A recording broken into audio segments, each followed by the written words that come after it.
Por el camino anchuroso del río del patrio nombre, una voz de oro y de bronce en el tiempo se abre paso.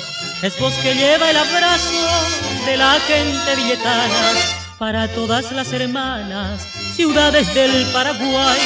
Es un mensaje de patria y va diciendo a los pueblos que bajo el nativo cielo ya no caben los rencores y que en cambio los amores, el limpio apretón de manos y el regreso del hermano honrarán al Paraguay. Corre el río rumoroso entre el llano y la floresta y cantando va la gesta de la patria de su nombre. Y en sus orillas el hombre creó su pueblo Villeta, de amor fraterno la meta, fuente de luz nacional.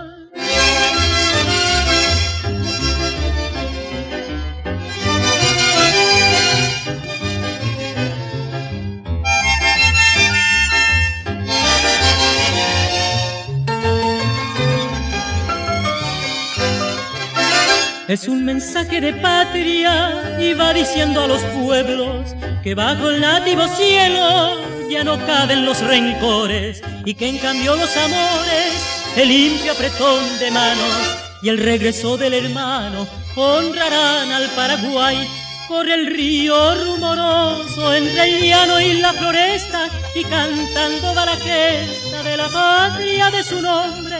Y en sus orillas el hombre creó su pueblo Villeta, de amor fraterno la meta, fuente de luz nacional.